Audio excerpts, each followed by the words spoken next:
Hi guys, welcome to Manavar Education. In this video, you are going to discuss the most important weekly current affairs for the MBA entrance examination, which will be helpful in CMAT, ZAT, CUET, MAT.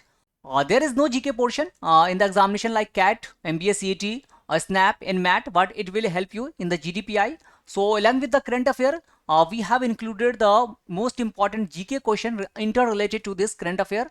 So let's start this session. Before that, here is some important information regarding our self-study program. So if you want to join us through self-study, you can visit our offline center, that is Vasai, Thane, Dadar, Borivali, Andheri, Pune. If you are not Mumbai or Pune based, then you can call on this number for online classes on Pan India level, and the counselor will guide you each and everything. Else, if you want to join us through website, I'll give you the tour guide of the website from where you can avail each and everything about the MBA examination. So let's go there. So you have to come to the manaveredu.com. Here you can find about the MBA entrance examination. Click on that. You will find about the all MBA examination. So go on that. And here you can see the live classes. तो live classes आपको यहाँ पे दिख जाएगा for MBA examination. Self study courses are also available. So you can have the self study course. Sectional course you can opt for the इस section.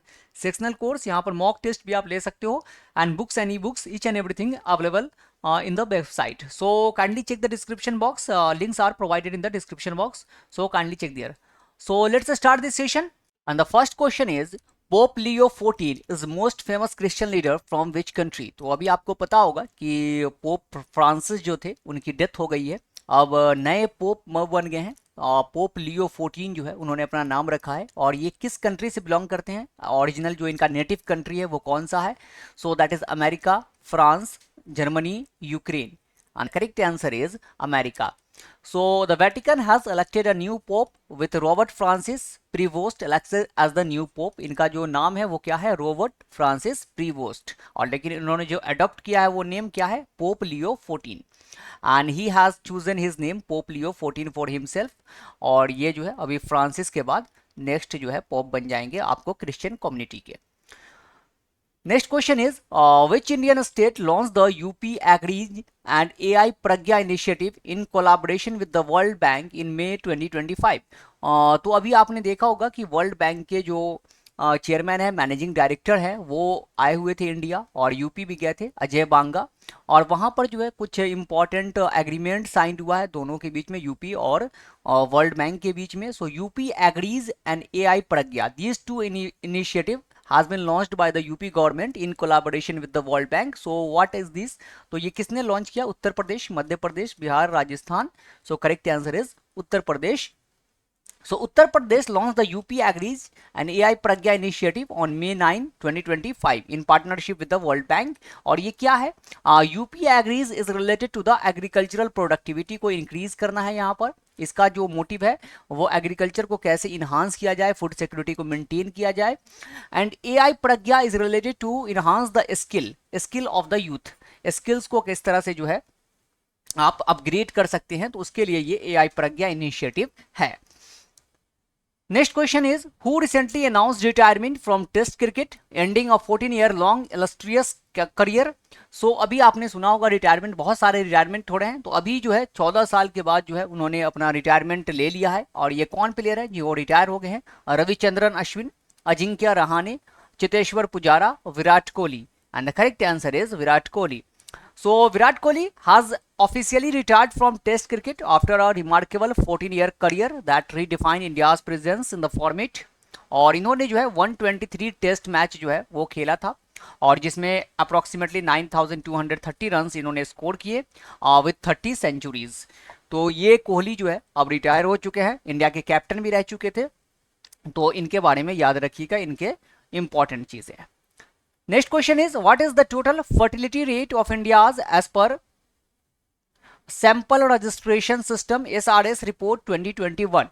So Sample Registration System SR report वो जो है release कर दिया गया है और इसमें इंडिया की फर्टिलिटी रेट कितनी है कि एक जो वीमेन है वो अपने एवरेज जो है कितना जो है वो बर्थ जो है करती हैं, तो उनका फर्टिलिटी रेट कितना है इंडिया में एवरेज, 3.0, 1.5, 2.0, 2.5.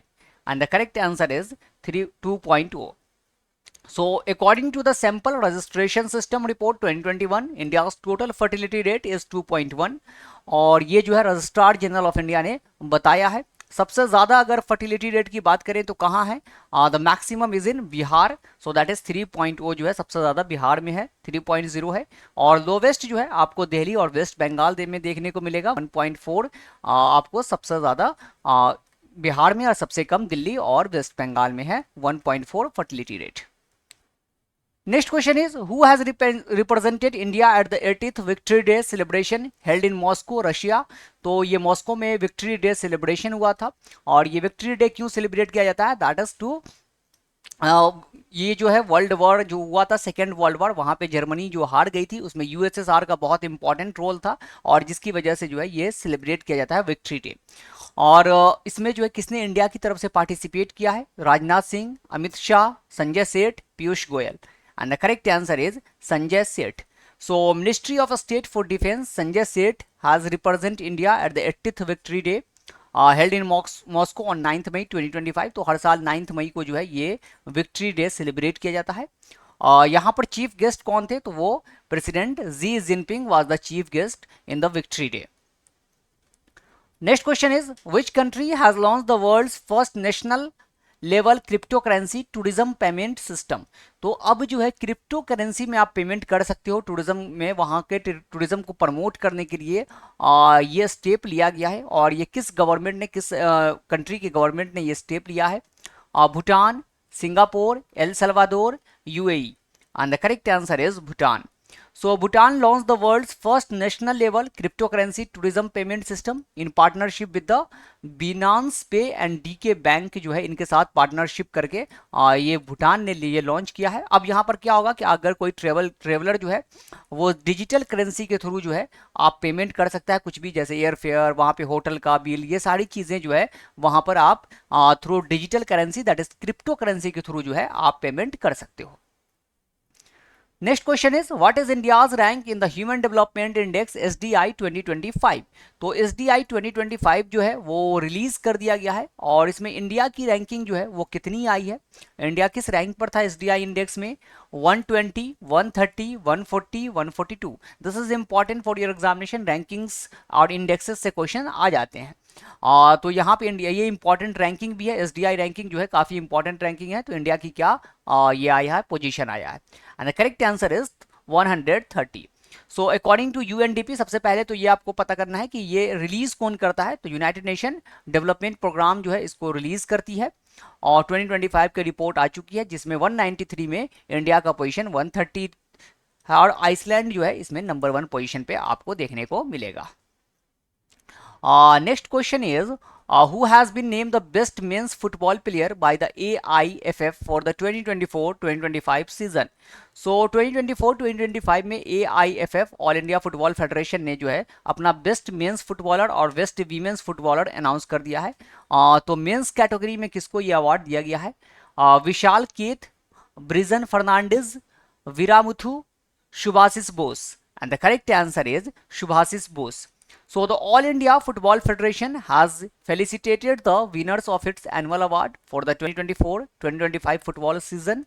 और यहाँ पर मेंस कैटेगरी में तो सुभाषिष बोस को दिया गया है, और वीमेंस कैटेगरी किसने जो है उनको मिला है, तो Telangana Soumya Guguloth has been adjusted the best women's football player जो है इनको दिया गया है, सौम्या गागुलोथ को यहाँ पर मिला है।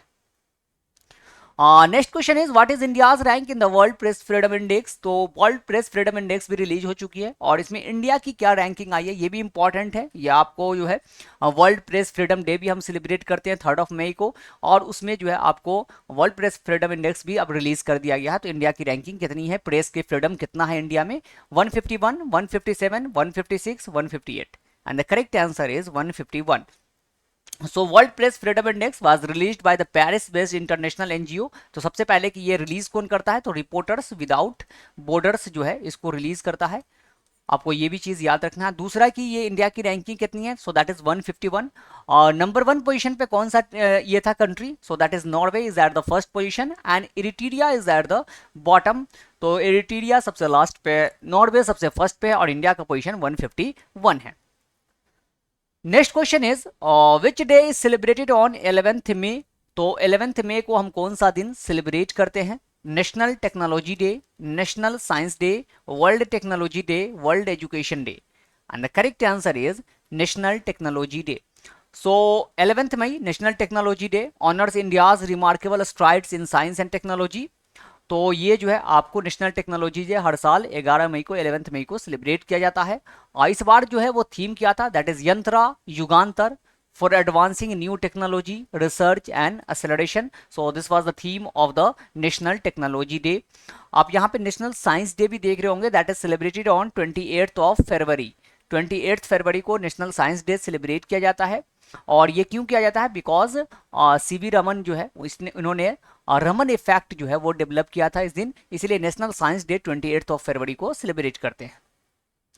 नेक्स्ट क्वेश्चन इज, अब जो है हम क्वेश्चन डिस्कस करेंगे that is related to the current affair से जो रिलेटेड स्टैटिक पोर्शन कुछ है, इंपॉर्टेंट चीजें उसको भी हम डिस्कस करेंगे। जो अभी हमने करंट अफेयर देखा था उससे रिलेटेड जो भी चीजें हैं उसको भी हम अब यहाँ पर क्वेश्चन में हमने इंक्लूड किया, ताकि करंट के साथ साथ आपका स्टैटिक पोर्शन भी रेडी होता चला जाए।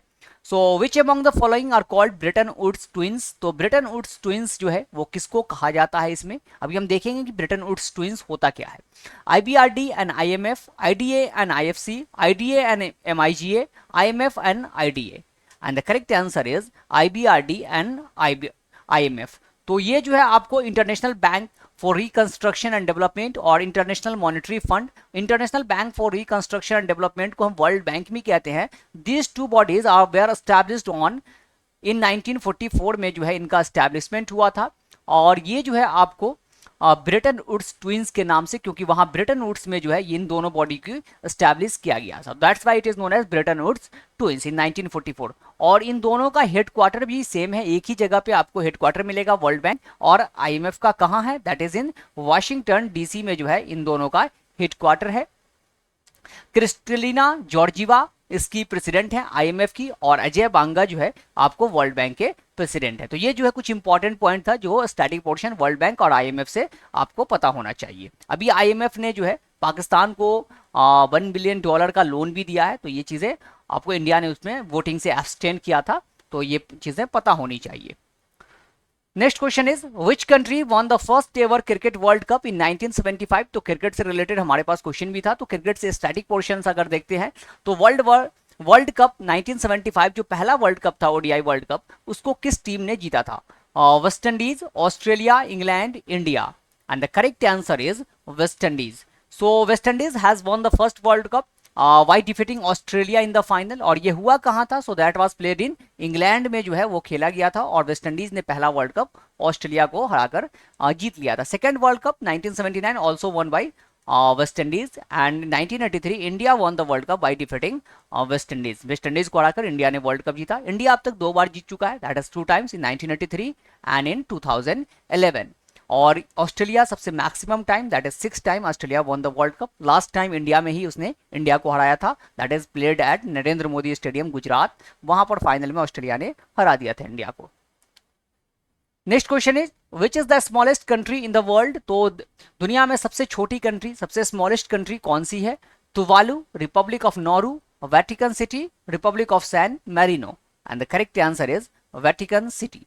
So it is located in the continent of Vatican City, Europe. This country is considered to be the smallest country in the world. और population भी बहुत कम है, मोस्टली 840 और 1000 के अप्रॉक्स जो है population है। और यहाँ पर क्या है, यहाँ पर आपको कैथेड्रल मिलेगा, मोस्टली आपको पोप वगैरह जो है क्रिश्चियनिटी के जो आपको फादर्स वगैरह होते हैं वही उन्हीं का जो है रेसिडेंस ज्यादातर देखने को आपको यहाँ पर मिलेगा।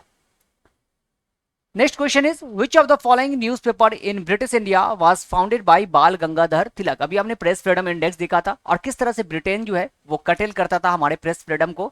जब ब्रिटिश का जहाँ पे रूल था तो उसमें बाल गंगाधर तिलक जो है इसमें से किस न्यूज़पेपर को जो है वो पब्लिश करते थे, स्वदेश Mitran, the Hindu, Kesari, Indian mirror. And the correct answer is Kesari.